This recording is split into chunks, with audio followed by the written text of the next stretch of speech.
할렐루야. 하나님의 사랑과 은혜와 축복이 거룩하고 복된 주일 우리 모든 성도님들 가운데 함께 하시기를 간절히 축원합니다. 많은 비가 내립니다. 내리는 빗방울의 개수만큼 성령의 단비가 우리 마음 가운데 충만히 내림받는 이 예배가 되기를 다시 한번 간절히 소원합니다. 우리 다 함께 자리에서 일어나셔서 나는 예배자입니다. 우리 찬양하겠습니다.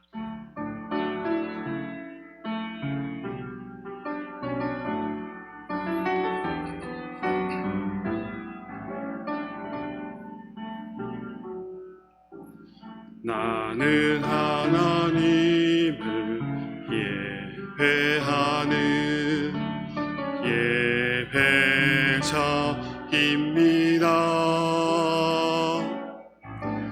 내가 서 있는 곳 어디서나 하나님을 예배합니다. 내 영혼 거룩한 은혜를 향하여 내 마음 완전한 하나님 향하여 이곳에서 바로 이 시간 하나님을 예배합니다. 거룩한 은혜를 향하여 내 마음 완전한 하나님 향하여 이곳에서 바로 이 시간 하나님을 예배합니다.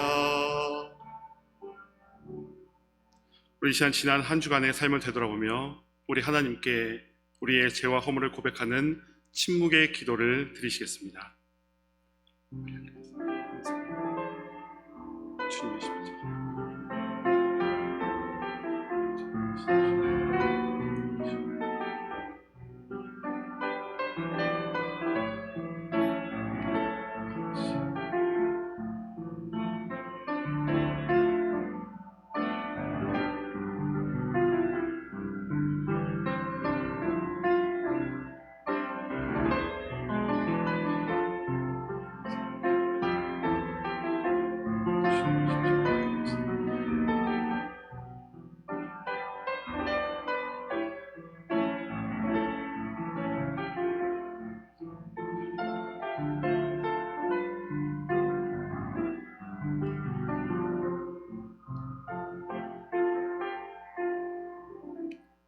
우리가 아직 죄인 되었을 때에 그리스도께서 우리를 위하여 죽으심으로 하나님께서 우리에 대한 자기의 사랑을 확증하셨습니다.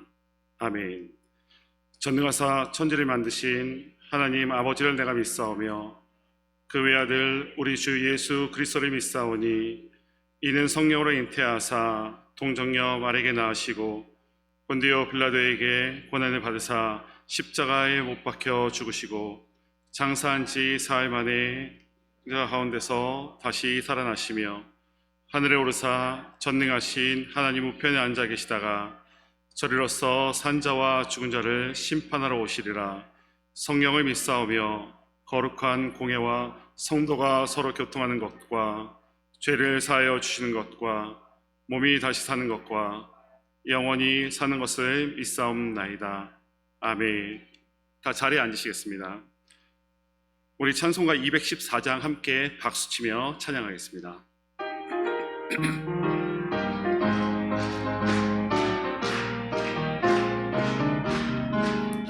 편찮는 주님의 사랑과 거룩한 보혈의 공로를 우리 다 찬양을 합시다.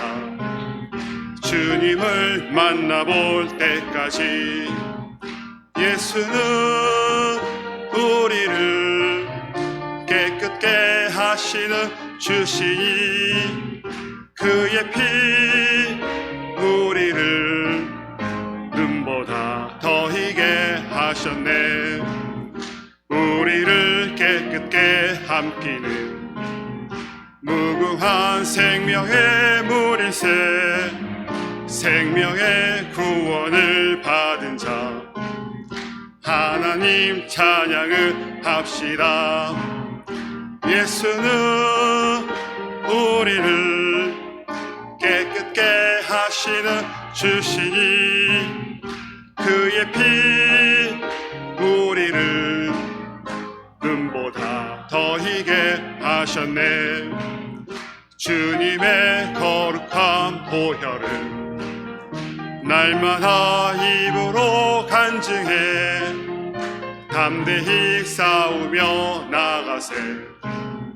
천국에 들어갈 때까지 예수는 우리를 깨끗게 하시는 주시니 그의 피 우리를 눈보다 더 희게 하셨네. 십자가 단단히 붙잡고 날마다 이기며 나가세. 머리에 면류관 쓰고서 주 앞에 찬양할 때까지 예수는 우리를 깨끗게 하시는 주시니 그의 피 우리를 눈보다 더 희게 하셨네. 이 시간 우리를 대표해서 안정희 집사님 나오셔서 기도 인도해 주시겠습니다.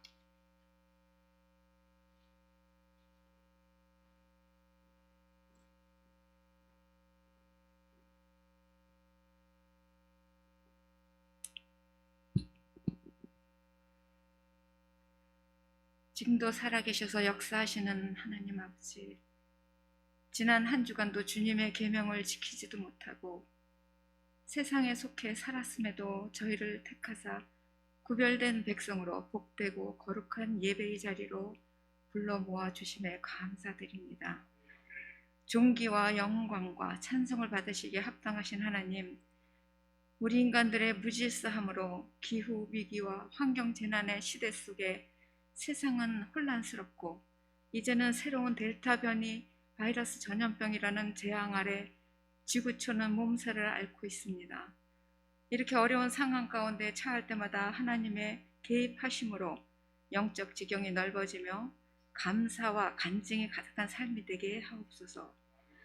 허락하신 공동체 위에 더욱 말씀을 사모하며 기도하는 교회 되게 하시고 세우신 12교구와 헌신으로 섬기시는 80석 속장님들께 아름다운 청지기 의식으로 사역을 잘 감당할 수 있도록 영육간의 강건함을 허락하여 주시옵소서.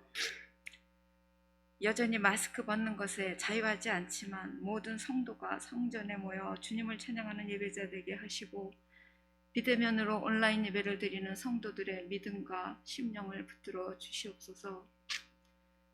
병마와 싸우는 성도들에게는 치유의 은혜로, 또 영적인 회복이 필요한 성도들에게는 성령 충만의 은혜를 부어주시길 간절히 바라오며 기도드립니다. 이 시간 하나님의 말씀을 대언하여 선포하시는 담임 목사님의 말씀을 온전히 받을 수 있는 심령과 귀를 열어주시어 신령과 진정으로 드리는 예배의 시간이 되도록 인도하여 주시옵소서. 이제 얼마 남지 않은 2021년도 주님께서 선한 길로 인도하실 줄 믿사오며 교회의 머리 되시는 예수 그리스도의 이름으로 기도드렸사옵나이다.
할렐루야.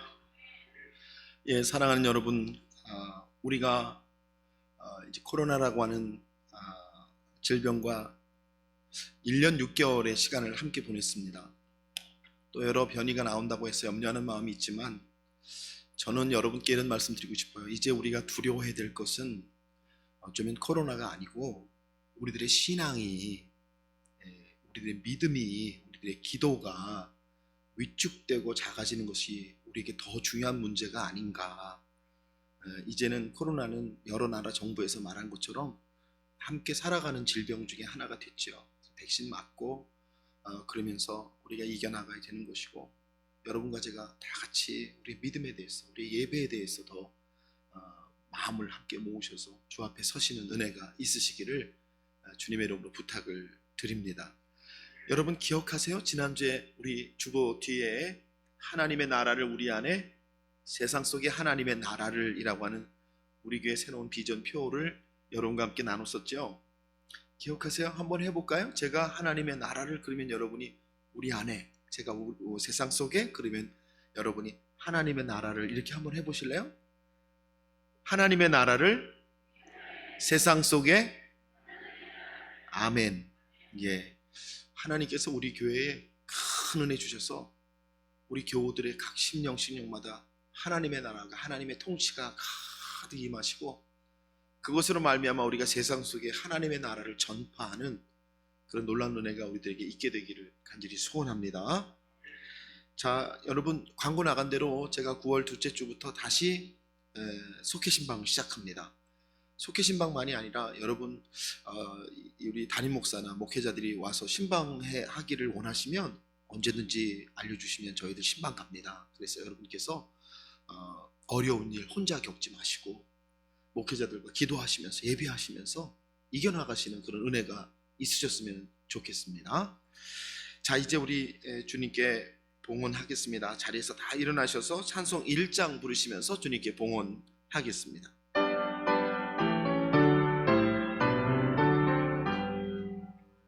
만복의 근원 하나님, 온 백성 찬송 드리.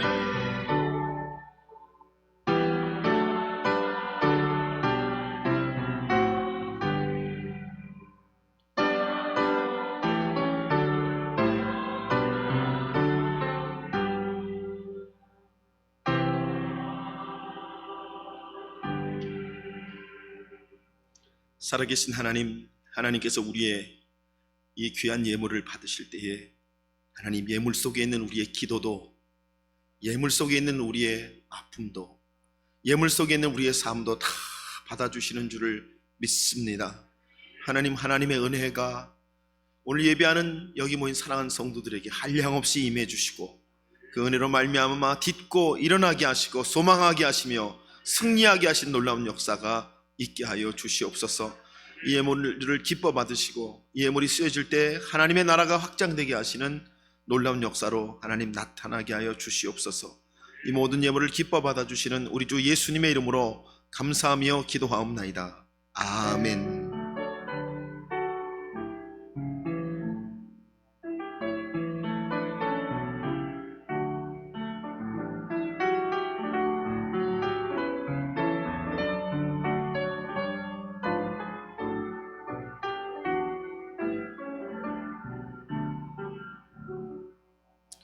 자리에 앉으시겠습니다. 오늘 우리에게 주시는 하나님의 말씀은 창세기 4장 1절로 9절 말씀입니다. 우리 한 목소리로 함께 읽도록 하겠습니다. 아담이 그 아내 하와와 동침하매 하와가 잉태하여 가인을 낳고 이르되 내가 여호와께로 말미암아 득남하였다 하니라. 그가 또 가인의 아우 아벨을 낳았는데 아벨은 양치는 자이었고 가인은 농사하는 자이었더라. 세월이 지난 후에 가인은 땅의 소산으로 제물을 삼아 여호와께 드렸고 아벨은 자기도 양의 첫 새끼와 그 기름으로 드렸더니 여호와께서 아벨과 그 제물은 연락하셨으나 가인과 그 제물은 연락하지 아니하신지라. 가인이 심히 분하여 안색이 변하니 여호와께서 가인에게 이르시되 내가 분하여 함은 어찌미며 안색이 변함은 어찌미뇨? 내가 선을 행하면 어찌 낯을 들지 못하겠느냐? 선을 행치 아니하면 죄가 문에 엎드리느니라. 죄의 소원은 내게 있으나 너는 죄를 다스릴지니라. 가인이 그 아우 아벨에게 고하니라. 그 후 그들이 들에 있을 때에 가인이 그 아우 아벨을 쳐 죽이니라.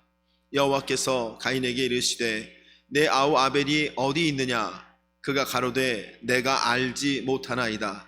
내가 내 아우를 지키는 자니까. 여호와께서 아멘 할렐루야. 여러분, 우리 예배 전에 좌우에 분하고 한번 교제하시면서 말씀 듣기 전에 한번 인사하실까요? 사랑합니다. 축복합니다. 예, 여러분, 갑자기 폭우가 내려서 오시는 길에 아마 많은 지장을 받으신 줄 믿습니다. 그럼에도 불구하고 주님 주시는 큰 은혜가 예배 가운데 계셔서 여러분 은혜 받고 돌아가시는 여러분 되시기를 주님의 이름으로 축복합니다.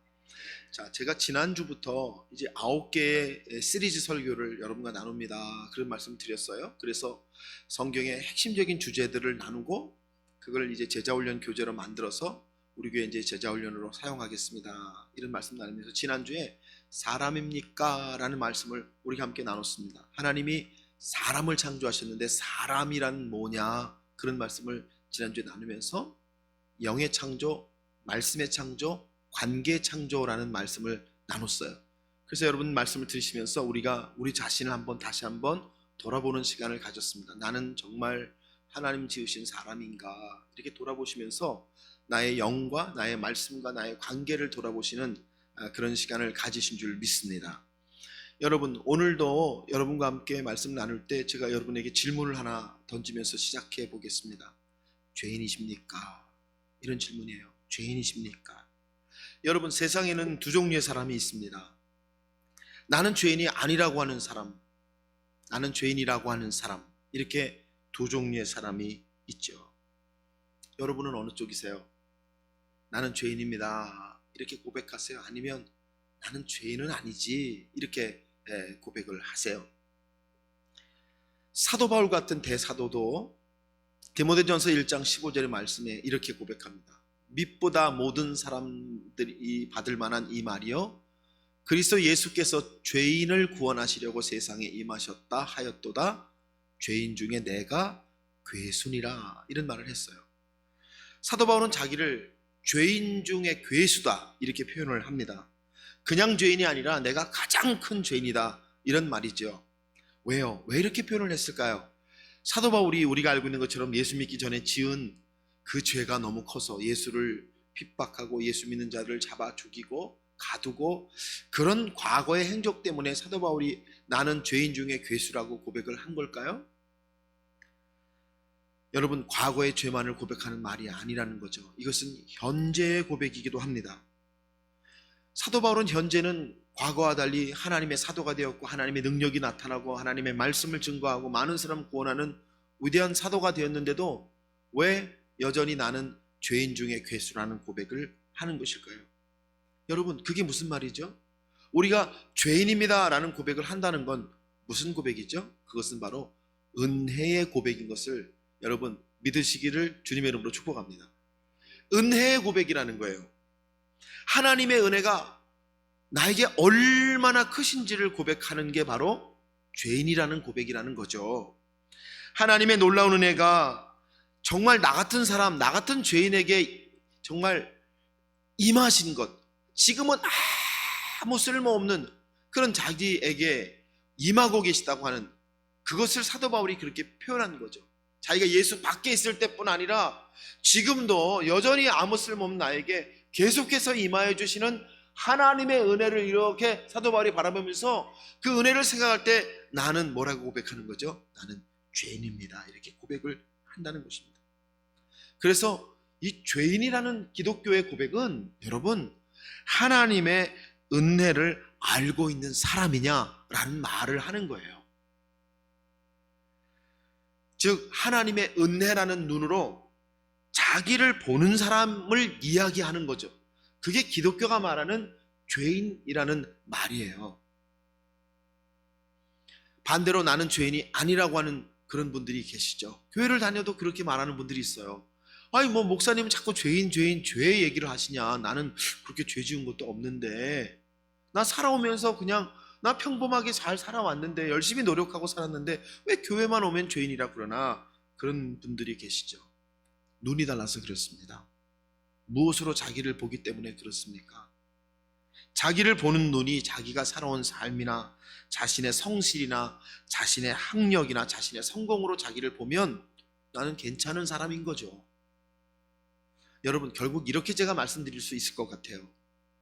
하나님의 관계 안에서 자기를 보는 사람은 자기를 죄인이라고 해요. 하나님의 은혜를 보니까요. 그런데 하나님과의 관계 없이 자기를 보는 사람은 자기를 죄인이 아니라고 말을 하는 거죠. 지난주의 말씀처럼 하나님이 우리를 만드실 때, 사람을 만드실 때 영이 있는 존재로, 말씀이 있는 존재로, 하나님과의 관계가 있는 존재로 만드셨다, 이런 말씀을 드리면서 제일 중요한 게 사실 관계거든요. 근데 하나님과의 관계를 떠나 있기 때문에 우리는 정말 나는 아무런 죄도 없는 사람이란 말을 할 수가 있는 거죠. 오늘 제가 여러분과 함께 죄인입니까? 라는 제목의 말씀을 나누면서 오늘 성경의 말씀, 이 가인의 이야기를 통해서 우리에게 깨닫게 하시고 보여주시는 말씀을 함께 듣기를 원하고, 여러분과 제가 돌아보는 은혜를 만나게 되기를 원합니다. 사실 제가 이런 말씀 드리려고 하는 거예요. 여러분, 내가 죄인인 것을 깨닫는 게 축복입니다. 이런 말씀을 드리고 싶어요. 참, 내가 오히려 거꾸로 하나님 내가 죄인입니다 하는 게 왜 축복인지 오늘 여러분과 함께 나누면서 오늘 가인의 모습 세 가지 말씀을 나누려고 해요. 첫 번째는요, 가인의 모습, 죄인의 모습. 첫 번째는 가인에게는 하나님을 의식함이 없다라는 말씀을 나누려고 합니다. 오늘 말씀 보니까 어느 날 가인이 아벨과 함께 하나님께 예배를 드리는데 하나님께서 가인의 예배는 안 받으신다는 말씀이 나오죠. 왜 안 받으셨을까?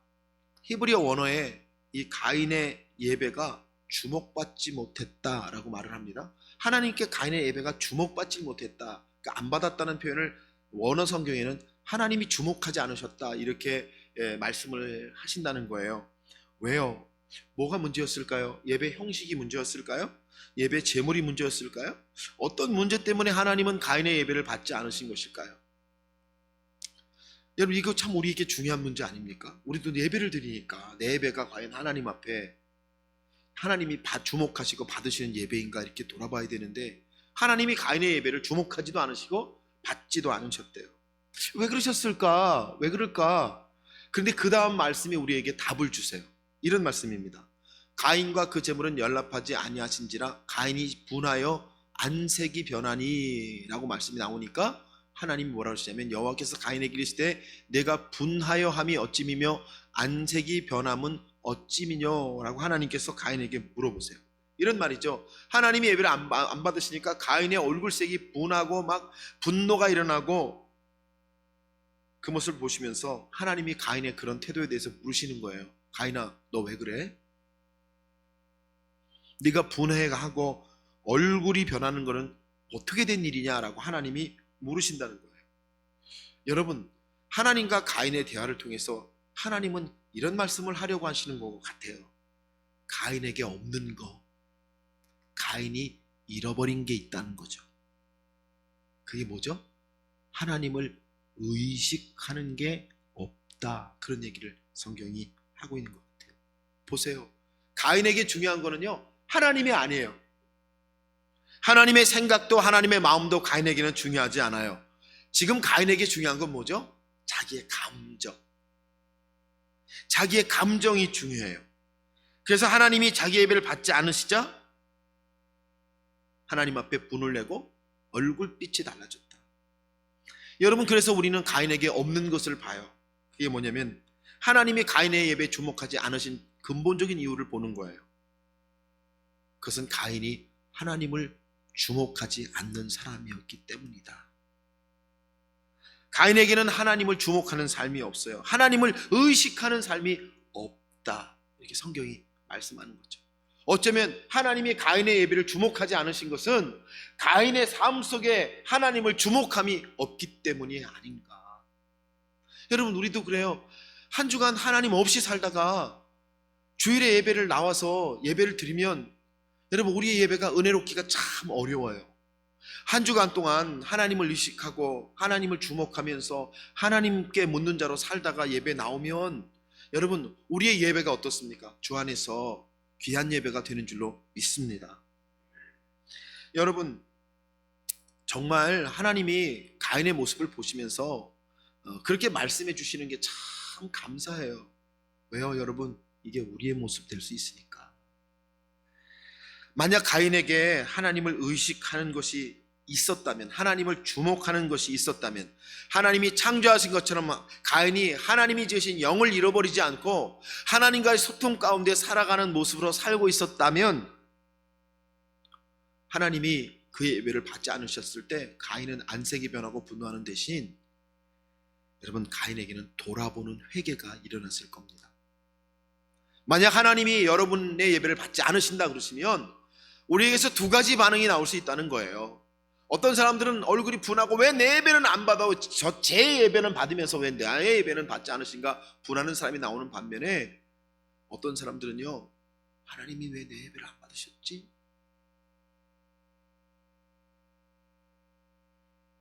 하나님께서 주목하시는 것과 그 모습이 내게 없으니 어떻게 하면 좋습니까? 하나님, 내 예배가 무너졌으니 어떻게 하면 좋습니까? 내 예배에 은혜가 없으니 하나님, 나는 어떻게 하면 좋습니까?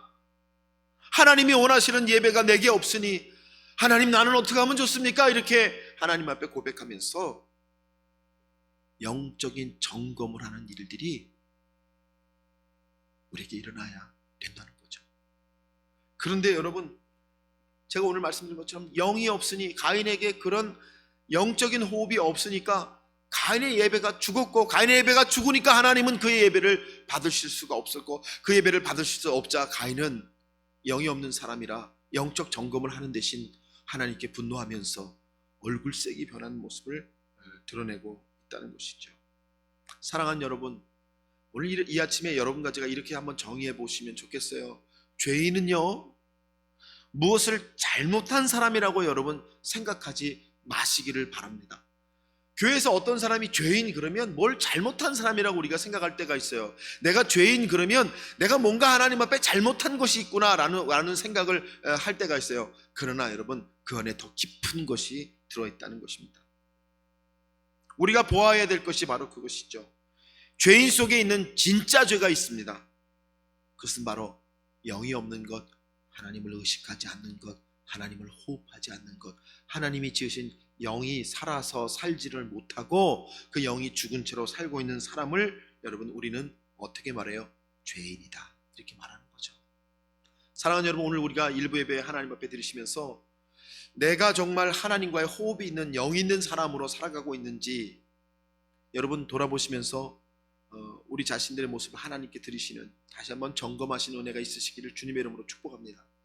지난주에 제가 사도행전 큐티를 하는데요, 사도행전 14장 15절에 사도 바울이 이런 말을 합니다.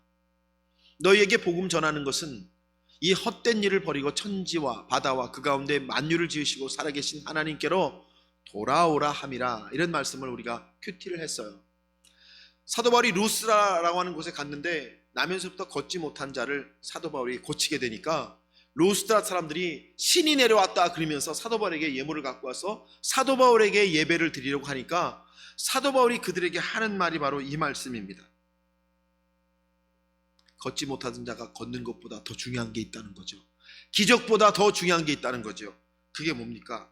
그것은 바로 복음이 전해지는 것인데, 복음이 전해지면 사람들이 헛된 일을 버리고 하나님께로 돌아오는 일이 있기 때문이다 라는 말씀을 사도 바울이 증거를 하게 됩니다. 어떻게 이럴 수 있을까요? 여러분, 정말 나면서부터 걷지 못한 사람을 고치는 기적이 일어나니까 사람들이 사도 바울에게 영광을 막 돌리는데 정작 사도 바울은 그들의 모습에 하나도 흔들리지 않고, 내가 이곳에 왔고 내가 이곳에서 정말 전하기 원하는 것은 예수의 복음인데, 그 예수의 복음이 왜 이렇게 중요하냐면 예수의 복음이 전해질 때에만 사람들은 헛된 것을 버리고 하나님을 의식하는, 하나님께 돌아오는 삶을 시작하기 때문에 이런 삶이 기적이 일어나는 것보다 훨씬 더 중요한 것이다, 이렇게 사도 바울이 고백을 하고 있다는 거죠. 지난 주간에 이 말씀이 있는데요, 그렇구나. 하나님이 사도 바울이라는 사람을 쓰시는 이유가 바로 이것이구나. 사랑하는 여러분, 사도 바울은 하나님을 깊이 의식해요. 고난 가운데 매를 맞고 감옥에 갇혀서도, 정말 영광의 순간에 많은 사람들이 자기를 환호할 그 순간에도 사도 바울의 능력이 뭐죠? 하나님을 깊이 의식한다고 하는 것입니다. 하나님이 원하시는 것을 깊이 의식하는 사람. 왜요? 영이, 하나님이 지신 영이 살아있어 하나님의 영의 이끌림을 받고 하나님의 영과 교제하고, 그래서 그 결과로 사도 바울은 그런 삶을 살아가고 있는 것 아니겠습니까? 사랑하는 여러분, 이 아침에 우리들의 모습 다시 한번 돌아봤으면 좋겠습니다. 가인의 모습입니까? 바울의 모습입니까? 가인에게 없는 것, 가인이 잃어버린 것을 우리가 돌아보면서 하나님을 주목하지 않는 삶이 가인의 삶이라고 한다면, 바울의 모습은 정반대죠. 하나님을 의식하고 하나님의 마음을 생각하고 하나님의 뜻을 바라보는 이 바울의 모습을 돌아보시면서 여러분과 제가 나의 모습이 바울의 모습 되기 원합니다 고백하시는 그 은혜가 여러분의 은혜가 되시기를 주님의 이름으로 간절히 축원합니다. 두 번째, 여러분 오늘 죄인의 모습을 보면서 가인에게는 말씀을 따라감이 없습니다, 이런 말씀을 제가 드리려고 해요. 여러분, 하나님께서 이제 가인의 안색이 확 변하는 걸 보시고 가인에게 7절의 말씀을 주시는데, 7절 말씀 보니까 말씀이 이렇게 나와요. 내가 선을 행하면 어찌 낯을 들지 못하겠느냐? 선을 행치 아니하면 죄가 문에 엎드리니라. 죄의 소원은 내게 있으나 너는 죄를 다스릴지니라. 라고 하나님께서 가인에게 말씀을 주세요. 사랑하는 여러분, 우리 하나님은 말씀하시는 하나님이신 것을 믿으시기를 주님의 이름으로 축복합니다. 누구에게요? 가인에게도. 저는 설교 준비하면서 참 그렇구나, 하나님 말씀하시는 하나님이시구나, 우리에게 말씀을 주시는데요, 여러분 오늘 가인에게 하시는 말씀이 두 가지 말씀을 주시는데, 첫 번째는요 이런 말씀이죠. 죄가 너를 지배하려고 한다라는 말씀을 주세요. 죄가 너를 지배하려고 한다는 거예요. 여러분, 마치 문 앞에 뱀이 이렇게 도사리고 있다가 넘어오는 사람을 탁 물으려고 하는 것처럼, 지금 죄가 가인을 물기 직전이니까 가인아 네가 지금 그런 상태야 그러시면서 하나님께서 가인에게 죄가 너를 지배하려고 한다라고 말씀해 주시는 거죠. 그게 오늘 말씀이죠. 두 번째는요, 죄의 소원을 따라가지 말고 죄를 다스리라 라고 말씀을 하세요. 여러분, 죄에게 소원이 있다네요. 그게 뭔가 했더니 바로 우리가 죄를 짓는 것, 우리가 죄 때문에 넘어지는 것을 죄가 원한다는 거예요. 그래서 하나님이 뭐라시면, 가인아 너에게 죄의 소원이 있을 수 있지만 죄의 소원 따라가지 말아라, 이렇게 말씀을 해주신다는 거예요. 그래서 하나님께서 여러분 가인에게 죄를 이기는 방법을 알려주시면서 따라가지 말고 다스리라, 이렇게 하나님이 말씀을 해주시는 것이죠. 하나님 말씀을 통해 가인의 상태를 보여주시고 가인에게 죄를 이길 방법까지 여러분 하나님이 알려주시고 계시는 것이죠. 사랑하는 여러분, 하나님의 말씀이 그런 거죠. 여러분과 제가 하나님의 말씀을 읽고 묵상하고 말씀 안에 있으면 그 말씀이 어떻게 하세요? 나를 보여주시죠. 내가 지금 어떤 상태에 있는지를 하나님이 말씀을 통해 깨닫게 하시죠. 그런데 깨닫게 하실 뿐만 아니라 어떻게 하세요? 우리에게 우리의 상태를 이길 능력과 힘을 주시는 것이 하나님의 말씀이 되시는 줄 믿습니다. 그래서 여러분, 성도 여러분과 제가 정말 믿음 생활하면서 중요한 게 뭐냐면 말씀 안에 거하는 거죠. 말씀 안에. 왜요? 말씀 안에 거하면 오늘 가인에게 하신 것처럼 하나님이 말씀을 주시는데 뭐라고 주시냐면, 가인아 네 상태가 지금 이래 라고 깨닫게 해주시고, 하나님께서 그건 어떻게 이겨야 되냐면 이렇게 이겨야 된다라고 하나님께서 말씀을 해주시기 때문에 그래요. 그러니까 말씀 안에 있는 사람은 죄를 볼 뿐만 아니라 죄를 이길 길까지 만나게 되는 거죠. 그게 하나님의 말씀의 능력이니까 여러분과 제가 믿음 생활하면서 하나님의 말씀의 능력으로부터 떠나지 않도록. 왜요? 하나님이 우리를 말씀이 있는 존재로 지으셨으니까 말씀이 사라지면 우리는 사람이 아니고, 말씀이 사라지면 죄를 이길 능력이 없어요. 그러니까 여러분, 어떻게든지 우리가 하나님의 말씀을 붙들고 하나님 말씀 안에 있어야 되는 것 아니겠습니까? 그래서 여러분 아시다시피 히브리서 4장 말씀을 보면 히브리서 4장이 하나님의 말씀의 능력을 이렇게 말씀하고 계시지 않아요? 하나님의 말씀은 살았고, 운동력이 있어 좌우에 날이 선 어떤 검보다도 예리하여, 그 다음에 뭐라고 말하죠? 혼과 영과 및 관절과 골수를 찔러 쪼개기까지 하며 또 마음의 생각과 뜻을 감찰하시나니, 그랬어요. 그러니까 하나님의 말씀이 살아있는 사람들은 여러분 어떤 역사가 일어나냐면 그 말씀이 살아있고 운동력이 있기 때문에 그 말씀이 우리 안에서 역사를 막 하시면서 어떻게 하신다는 거예요? 어떤 검보다도 예리하게 우리의 혼과 영과 관절과 골수를 찔러 쪼갠다. 여러분, 찔러 쪼갠다는 게 뭐예요? 우리의 내면의 깊은 곳을 헤아려 주셔서 여러분 우리의 마음과 뜻과 생각을 감찰하신다. 그러니까 말씀의 능력 안에 있는 사람은 하나님의 말씀이 자동적으로 우리를 그렇게 만들어 가시고 지어 가시고 이루어 가시기 때문에 그런 하나님의 은혜 가운데 있게 된다. 하나님은 우리를 그렇게 만드셨어요. 그래서 여러분 말씀이, 그래서 제가 이렇게 한번 정의해 보면 좋겠어요. 사랑하는 여러분, 말씀과 어떤 상태이십니까? 첫째, 말씀이 있는 사람이 있고 말씀이 없는 사람이 있는데, 말씀이 있는 사람이란 말씀 듣고 말씀을 따라가는 사람이죠. 할렐루야. 두 번째는요, 말씀이 없는 사람인데, 말씀이 없는 사람이란 말씀을 듣고 말씀을 따라가지 않는 사람이라는 말입니다. 여러분 참 죄송해요. 제가 제자훈련 하는데 제자훈련 할 때 은혜 많이 받고 정말 좋았다 그런 분들이 계셔요. 은혜 제자훈련 할 때 다 좋아요. 근데 제자훈련이 끝나고 나면 두 종류의 사람이 나타나요. 은혜를, 말씀을 따라가는 사람이 있고, 은혜는 받고 감동이 일어났지만 말씀과 은혜를 따라가지 않는 사람이 있다는 거예요. 그런데 제가 오늘 이렇게 말씀드립니다. 여러분, 말씀이 있는 사람과 말씀이 없는 사람, 나는 주일 예배에 나가서 하나님의 말씀을 들어요 목사님, 나는 성경을 읽어요 목사님. 아니요, 말씀이 있는 사람이란 말씀을 듣고 말씀을 따라가는 사람을 가리켜 성경이 뭐라 그래요? 말씀이 있는 사람이라고 그러는 거죠. 여러분, 하나님께서 가인에게 말씀하세요. 가인아, 너 지금 뱀이 너를 집어삼키려고 내 문 앞에 도사리고 있다라고 하나님이 말씀해 주세요. 가인아, 그것에서 네가 그 죄의 소원 따라가지 말고 네가 그것에서 다스리고 그것을 지배하라라고 하나님이 말씀을 통해 알려주세요. 말씀이 없는 게 아니에요. 여러분, 가인에게 말씀이 있어요. 말씀이 들렸어요. 중요한 건 뭐죠? 말씀을 따라가지 않는다는 거예요.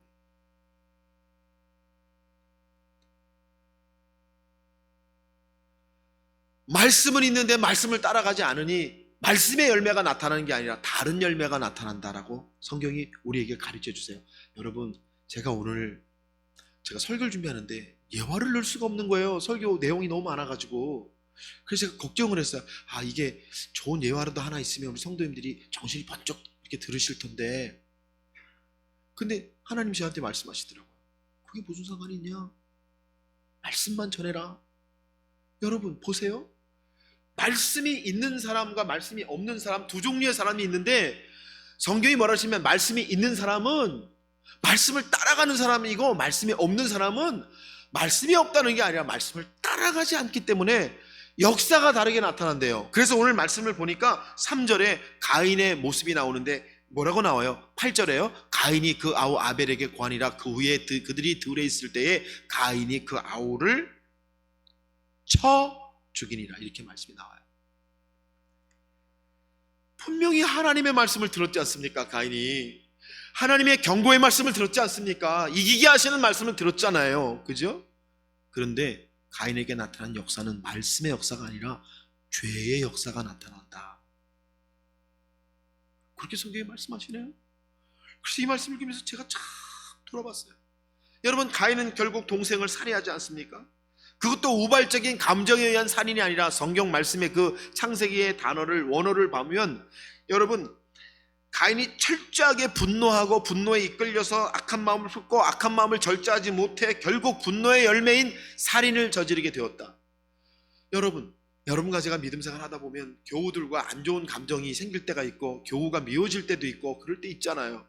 그런데 중간중간 하나님의 말씀이 들리고 하나님의 음성이 찾아오고 또 성도를 통해 위로의 말씀이 찾아오는데, 어떤 사람들은 그 하나님의 말씀을 따르지 않고 결국에는 자기의 감정과 분노대로 계속해서 미워하다 보니까 어떻게 돼요? 관계가 깨어지는 것을 경험하게 되는 거죠. 그래서 죄인은 말씀이 없는 사람이 아니라 말씀을 따르지 않는 사람이다. 성경이 이렇게 가르쳐 주시는 거예요. 여러분, 가인이 아벨을 돌로 쳐 죽이는데요, 여러분, 저는 이 말씀을 보면서 어떤 돌로 얼마큼 치면 사람이 죽나? 돌로 쳐 죽였다는 것은 이 가인의 모습과 가인의 마음과 가인의 행동 모두를 우리에게 보여주는데, 여러분, 돌로 맞는 그 고통을 나가면서 동생 아벨이 소리를 질렀을 거 아니겠어요? 돌로 맞는데 얼마나 아파요, 여러분. 그잖아요? 우리가 이렇게 걸어가다가 발에 뭐 하나만 툭 닿아도 그냥 얼마나 아파요, 그죠? 2층에서 1층으로 내려오다가 난간에 팔꿈치를 탁 쳤는데 얼마나 아프지 말이에요. 제가 막 아프다고 그러니까 아내가 주방에 있다가 당신 왜 그래? 제가 아니야 별거 아니야. 나중에 보니까 멍들었더라고요. 여러분, 가인이 아벨을 죽이는데 말이죠, 쳐 죽이는데 말이죠, 이 돌로 치는데 아벨이 얼마나 소리 질렀겠습니까? 아프다고 소리를 질렀는데 그 소리가 안 들려, 가인에게요. 아벨이 그냥 가만히 맞아서 죽었을까요? 안 그랬을 거예요. 형 살려달라고, 형 왜 그래, 나한테 왜 그러냐고, 형 왜 그래요? 아마 그런 소리 한번 지르지 않았겠어요. 한 번이 아니라 여러 번 아벨이 형 가인을 붙잡은 손에 힘이 다 떨어질 때까지, 성경 보니까 반복적으로 쳤다는 거예요. 한 번 친 게 아니라 죽을 때까지 가인이 아벨을 내리쳤다는 것입니다. 어떻게 사람이 글쎄 마음에 미동도 없이 동요도 없이 그렇게, 그것도 자기 동생을. 저는 이 말씀을 묵상하다가 깨달았어요. 아벨이 죽은 게 아니라 가인이 죽은 거구나. 성경이 그 얘기를 하시는 거잖아요. 여러분, 지금 아벨이 죽은 게 아니에요. 가인이 죽고 있어요. 가인이 처참하게 죽어요. 가인이 완전히 무너지는 인생. 그래서 여러분, 결국 하나님의 족보에서 가인이 사라져요. 왜요? 말씀을 따르지 않기 때문에. 하나님의 말씀이 가인에게 임하셨어요. 가인에게 말씀하셨어요. 가인아 말씀하셨어요. 그렇게 가인에게 하나님의 말씀이 임했는데도 불구하고 가인이 하나님의 말씀을 따르지 않으니까 가인이 죄의 열매를 맺고 죄의 역사를 따라 결국에 누구를 죽여요? 자기를 죽이는 사람이 되었다. 그 얘기를 성경이 하시는 거 아닐까요? 사랑하는 여러분, 어떤 사람이 그래요. 그 말씀 맨날 그렇게 읽는다고 뭐가 달라지냐고, 말씀 따라 산다고 무슨 능력이 나오냐고, 그렇게 말하는 사람들이 있어요. 뱀이 아담 부부에게도 먹어도 안 죽는다고 그러잖아요. 선악과 먹어도 안 죽어, 하나님 말씀 어겨도 막 큰 일 생기지 않아 그러잖아요. 근데 하나님의 말씀 뭐죠? 먹으면 죽는다 그러시잖아요. 너희들 선악과 먹으면 죽는다. 근데 죽었나요? 어떤 분이 그래요. 죽었나? 안 죽었잖아요. 아니요, 죽었어요. 뭐가 죽었죠? 영이 죽었어요. 말씀의 능력이 죽었어요. 그래서 사람이 아니라 마치 동물처럼 살아가게 되는 거죠. 여러분, 하나님 지으신 사람은 말씀이 있는 존재인데, 그래서 거꾸로 뒤집으면 말씀이 없는 사람이 죄인인데, 그러니까 죄인이 누가 죄인이에요? 말씀이 없는 사람이 죄인이에요, 여러분. 그런데 말씀이 없다는 게 뭐라고요? 하나님의 말씀을 따라가지 않는 사람이 결국 죄인이다. 성경이 우리에게 말씀해 주시는 거 아니겠어요? 여러분, 이 말씀을 우리를 한번 돌아보십시다. 오늘 제가 죄인이십니까? 이렇게 물어보면 어떤 분들은 기분 나빠, 목사님 지난주에는 사람이라고 그러더니 이번 주에 또 죄인이냐고 그러네. 여러분, 그러지 마시고 한번, 하나님은 말씀하신 하나님이고 말씀을 통해 우리를 돌이키려고 하시는 하나님이시니까, 여러분, 오늘 우리가 나는 말씀이 있는 사람이니 없는 사람이 아니라 말씀을 따라가는 사람입니까? 나는 말씀의 열매가 나타나는 사람입니까? 아니면 죄인의 열매가 나타나는 삶입니까? 돌아보시면서 우리 사랑하는 우리 디토이트 연합감리교 성도님 한 분 한 분이 하나님의 말씀에 붙들리고 말씀을 따라가시는 그 놀라운 하나님의 축복이 임하게 되시기를 주님의 이름으로 간절히 축원합니다. 세 번째, 그래서 여러분, 세 번째는 가인은 관계의 비밀을 알지 못합니다 라는 말씀을 드려야 되겠어요. 오늘 9절 말씀 보니까 하나님이 이제 가인에게 이렇게 말씀하세요. 여호와께서 가인에게 이르시되 내 아우 아벨이 어디 있느냐 이렇게 물으세요. 여러분, 저는요 참 이 말씀 묵상하면서 생각했어요. 하나님이 가인에게 왜 이렇게 물으시지? 정말 아벨이 어디 있는지 몰라서 물으시는 건 아니잖아요. 근데 하나님이 여러분 가인에게 물으시잖아요. 내 아우 아벨이 어디 있니? 여러분, 은혜가 뭐가 은혜죠? 이렇게 물어봐 주시는 게 은혜예요. 여러분과 제가 예배 드릴 때 하나님의 물으심을 만나면 여러분 승리하시는 거예요. 예배 드리다가 내가 죄인인 걸 깨달으면 승리하시는 거예요. 예배 드리다가 내가 말씀을 따르지 않는 사람이구나 깨달으시면 여러분 그게 은혜인 거예요. 그렇잖아요. 거꾸로요. 오늘 하나님께서 아벨에게 물어보세요. 저는 생각해봐요. 왜 물어보시지?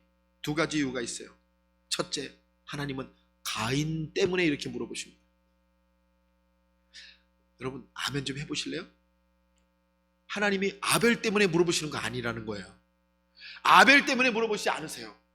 아벨은 의인인데 의인이 살해를 당해가지고 사라진 것 때문에 가인에게 지금 야 아벨 어디 있냐 그러는 거 아니라는 거예요. 지금 하나님은 누구 때문에 물어보세요? 가인 때문에요. 죄인 때문에요. 넘어진 사람 때문에요. 쓰러진 사람 때문에요. 상처받은 사람 때문에 하나님이 물어보시고 계세요. 누구 때문에 물어보신다고요? 나 때문에. 나를 물어보고 계세요. 야 아벨이 어디 있냐는 말이 아니에요.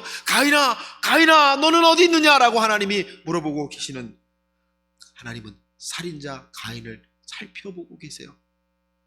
그래서 제가 여러분 죄인의 예수라는 말씀으로 설교한 적이 있는데, 우리 하나님은 죄인의 하나님이세요. 우리 하나님은 의인의 하나님이 아니시고 죄인의 하나님이시라는 게 저는 너무 감사해요. 내가 의인을 부르러 온 것이 아니라 죄인을 부르러 왔다 하시는 그 말씀이 저는 너무나 좋아요. 왜요? 제가 죄인이니까. 근데 오늘 말씀에 하나님이 아벨이 어딨냐 그러시는데, 이 아벨이 어딨냐는 말씀이 아벨이 어딨냐는 말씀이 아니라 가인아 너 어디 있어? 가인아 너는 뭘 하고 있느냐? 가인아 나의 사람아, 내가 지은 하나님의 사람아 너는 어디 있냐고 물어보시는 이 물음을 가인 때문에 이렇게 물어보시는구나 제가 깨달아지는 거예요. 두 번째는요, 가인에게 들어야 될 답 때문에 하나님 물어보시는구나. 하나님이 가인에게 듣기 원하시는 게 있어요. 어떤 답입니까? 하나님이 아벨 어디 있어? 그럴 때 가인이 아이고 하나님 제가 미쳤나 봐요. 제가 그냥 그 분노를 이기지 못해 제 동생을 죽였네요. 제가 정말 죄인이에요. 하나님 제가 어떻게 하다 그런 일을 했는지 모르겠어요. 하나님 저를 어떻게 하면 좋죠? 하나님 이 죄를 어떻게 하면 씻죠? 아마 하나님은 그런 가인의 답을 듣기를 원하시지 않으셨을까?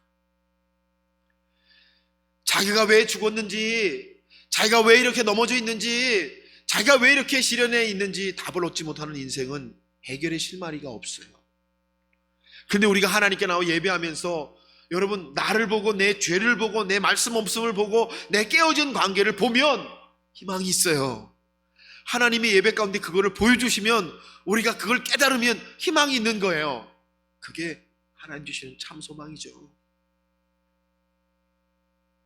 하나님은 살인자 가인을 하나님 앞으로 부르시고 가인에게 묻고 계시잖아요. 그래서 여러분 저는 이렇게 깨닫는 거예요. 아 그렇구나, 하나님과의 교제라는 게 이렇게 중요한 거구나. 하나님과의 관계라는 게 이렇게 중요한 거구나. 여러분과 제가 하나님과의 교제 가운데 있으시면, 하나님과의 관계 안에 머무시면 이런 역사가 일어나는 거예요. 그래서 우리가 교회를 다니는 것은 하나님과의 관계 속에 머무는 것이고 성도들과의 관계 속에 있는 거거든요.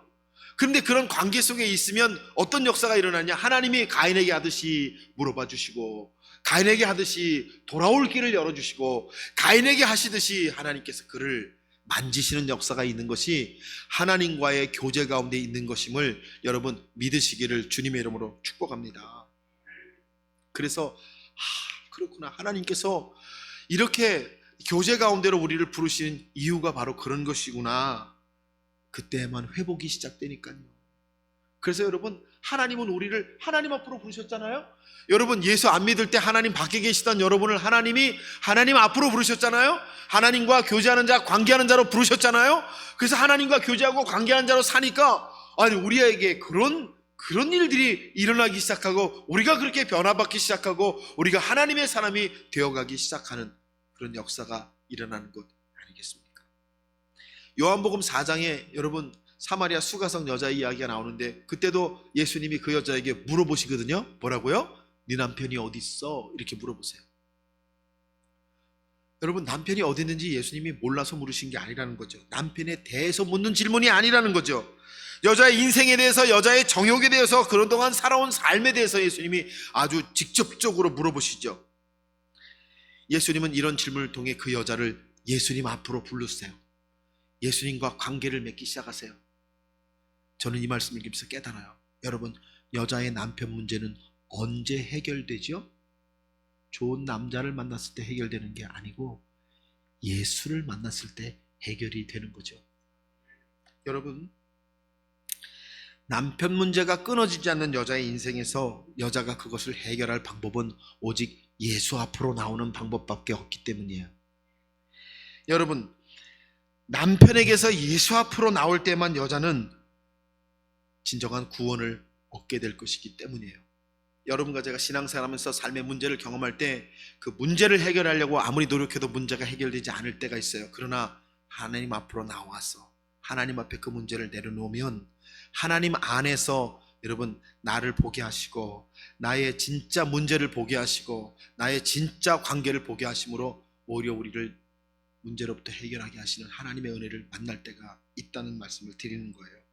그래서 여러분 사마리아 여자가 예수님 앞에 나와서 예수님과 이렇게 말씀을 나누면서 말씀을 듣고 은혜를 받고 그러면서 그 여자가 나중에 뭐라고 고백하죠?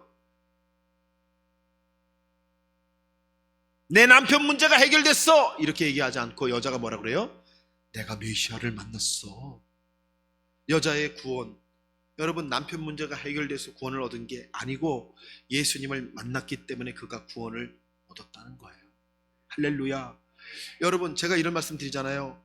남자들 안에 정욕이, 여자들 안에 정욕이 있는데 이 정욕을 암만 내가 싸워서 이길래도 안 이겨지죠. 못 이기겠더라고요. 왜요? 그게 내 안에 있는 정욕, 기에 깊은 곳에 숨어있는 정욕이기 때문에 안 돼요. 그런데요, 내 안에 성령이 차고 내 안에 하나님의 은혜가 꽉 차면요, 그 하나님의 은혜가 글쎄 그 이길 수 없던 정욕을 밖으로 퍽 발로 걷어차고 나는 하나님의 거룩한 사람으로 살겠습니다. 나는 예수와 함께 살겠습니다. 그렇게 은혜 받고 있는 저를 봐요. 그래서 제가 깨닫는 거야. 아, 그렇구나. 내가 아무리 싸워도 이기려고 했던 그것을 내가 이길 수가 없었는데 하나님의 은혜가 차니까 아니 그게 이겨지더라고요. 그것으로부터 제가 승리하게 되는 역사를 만나게 되는 거죠. 그래서 여러분 예수 안에, 하나님 안에, 하나님의 관계 안에 들어온다는 게 바로 이런 거예요. 그래서 하나님은요, 성경 보시면 가인아 아벨이 어디 있느냐 이렇게 물어보시는 하나님, 다시 그를 하나님 앞으로 부르시는 하나님 되셔서 다시 하나님과의 관계 안에서 승리하게 하려고 하시는 하나님이 여러분과 저의 하나님이 되시는 줄 믿습니다. 여러분 하나님이 우리를, 인간을 창조하실 때 제가 지난주에 말씀드린 것처럼 지난주 설교는 오늘 완전히 뒤집어서 설교를 하고 있잖아요. 하나님이 영이 있는 사람으로 창조하시고 말씀이 있는 사람으로 창조하시고 그리고 세 번째 하나님과의 관계 안에 살도록 우리를 창조하셨는데 이 관계가 깨어지고 관계가 무너지고 나니까 가인 같은 사람들이 나오게 되는 거니까 하나님이 다시금 그들에게 찾아가 물어보시고 그들을 불러주셔서 하나님과의 관계 속에 회복되게 하시고 하나님과의 관계 안에서 우리를 진짜 사람으로 살게 하시는 은혜를 주시는 줄 믿습니다. 여러분 죄인은요, 죄를 진 사람이 죄인이 아니고요, 하나님과의 관계가 깨어진 사람을 우리는 죄인, 성경은 그 사람을, 하나님이 없는 사람을 죄인이라고 한다고 하시는 이 말씀이 여러분의 말씀 되시길 바라요. 그래서 제가 오늘 여러분께 관계가 축복입니다 이런 말씀 드리면서 여러분 한번 돌아보세요. 나는 어떤 관계 가운데 계세요? 나는 누구와 좋은 관계를 맺고 있습니까? 나는 하나님과 어떤 관계 가운데 있습니까? 나는 하나님과의 관계 안에서 무엇을 누리고 있습니까? 돌아보시는 은혜가 여러분의 은혜가 되시기를 주님의 이름으로 축복합니다. 여러분 오늘 제가 죄인입니까? 라는 말씀 여러분과 함께 나눴거든요. 우리가 주 안에서 내게 정말 죄인의 모습이 있는지 돌아보시면서 여러분 승리하시고 하나님이 이끄시는 대로 여러분 하나님과 함께 날마다 승리하신 여러분 되시기를 주님의 이름으로 간절히 축원합니다. 아멘. 우리 자리에서 다 함께 일어나셔서 우리 찬송 458장 찬송하시고 축도함으로 예배를 마치겠습니다.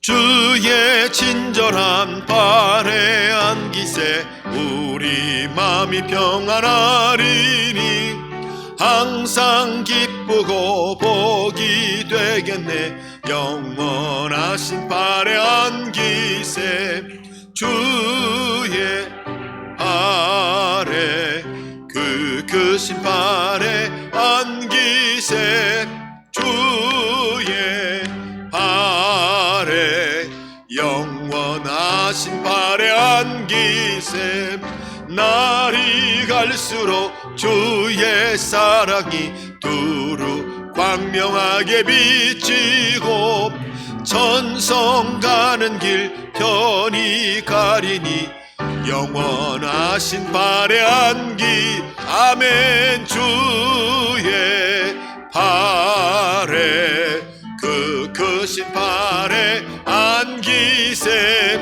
주의 발에 영원하신 발에 안기세 주의 보좌로 나아갈 때에 기뻐 찬미 소리 외치고 겁과 두려움 없어지리니 영원하신 발에 안기세 주의 발에 그 크신 발에 안기세 주의 발에 영원하신 발에 안기세 이제는 우리를 사랑하시되 죽기까지 사랑하시는 예수 그리스도의 한없는 은혜와 하나님 아버지의 크고도 놀라우신 사랑하심과 성령의 감화감동 역사하심이 오늘 말씀을 들으면서